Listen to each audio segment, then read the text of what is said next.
This week on the show, beefed up security in the City of Love. I don't think there has been a time at which we felt unsafe. Birthday celebrations in the Basque Country. Bilbao is beautiful. Bilbao is ready for the future. And how to stay in London for a tenner a night.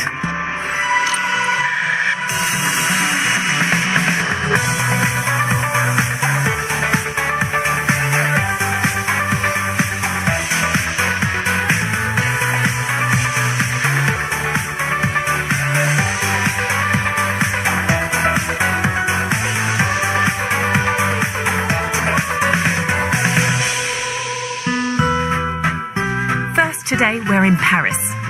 For decades, the French capital has been one of the most popular travel destinations in the world. The city tops many people's travel bucket list, and there's no shortage of reasons why people are drawn here. Paris, you have to. It's the tower, it's the river, everything, the architecture, the history. Romance, the atmosphere, the history, the culture. Oh, the food, the people, the culture, the arts. This. It's just this.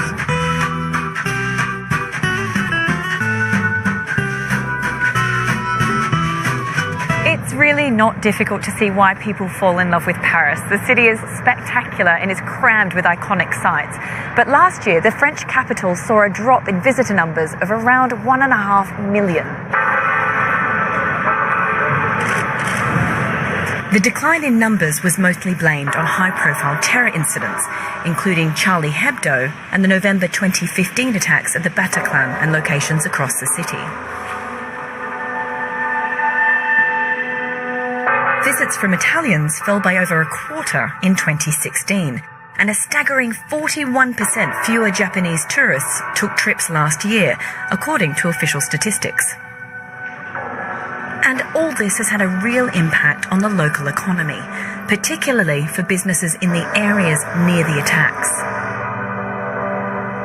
I've come to meet Robin Greiner, manager of L'Ami Pierre. His bistro is a short distance from La Belle Équipe, the restaurant where 19 diners were killed during the attack 2 years ago. So what happened here on the night of the attack? C'était le 13 novembre, vers 9h30, 10h, je ne sais plus exactement. J'ai un ami avec lequel je joue au rugby, qui travaille dans la police et qui m'a téléphoné en me disant « Ferme ton établissement tout de suite, ferme, tire le rideau, c'est dangereux ». J'ai tout de suite fait descendre mon rideau et j'ai gardé tous mes clients ici. Voilà. Et puis ça s'est décanté vers 4-5 heures du matin, tout le monde est rentré chez soi. Et le lendemain matin, donc on a découvert l'horreur de ce qui s'était passé. Being so close to the attacks has had a long-lasting impact on Robin's business. For you, was there a noticeable dip in tourist numbers? Je pense pas. Les touristes sont quasiment pas revenus.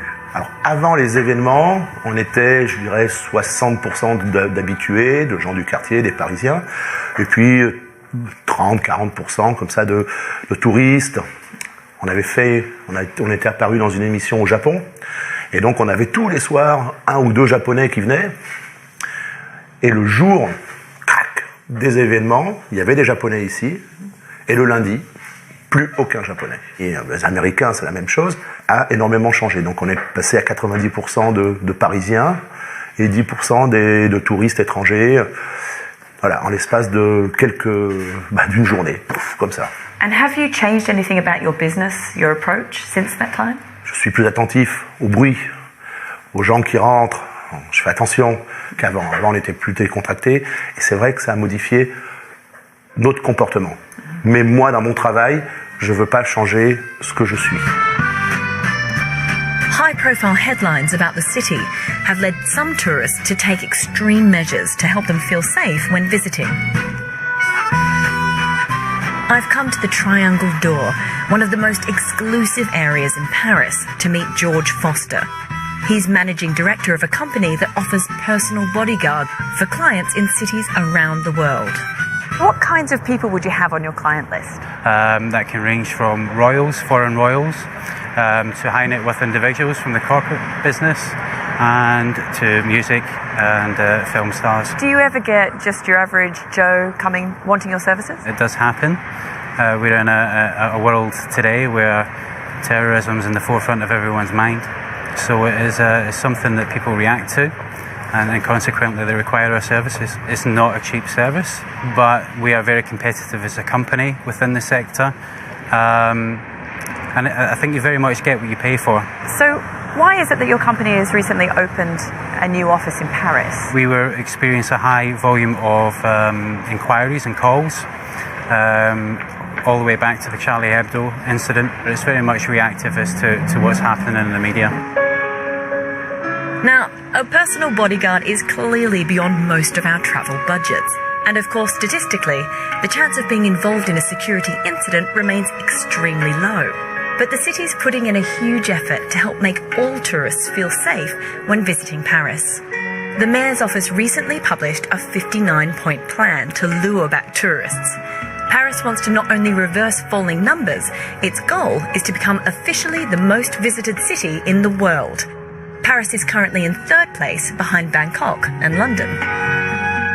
As well as improvements such as better lighting and cleaner streets, measures are also being put in place to improve security across the city. The most high-profile project is here at the iconic Eiffel Tower. Access to the bottom of the tower is currently restricted by these pretty ugly temporary barriers. But the city's just started construction on a series of 2.5-metre high glass walls to protect tourists. The walls will be bulletproof and will also stop vehicles from being able to drive onto the site. Other major cities are following suit, increasing security measures to protect tourists and key attractions. Following terror attacks earlier this year, temporary barriers were installed on bridges in London, and the Spanish government promised to ramp up protection at main tourist areas in Barcelona. It really doesn't take long to spot an increased police presence here in Paris.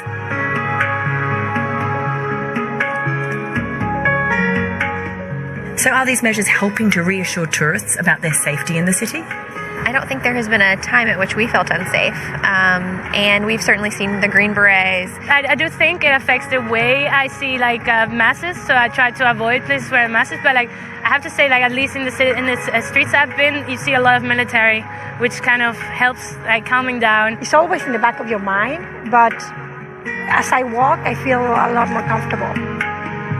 Alongside security improvements, millions of euros are being invested in tourism sites in the battle to become number one.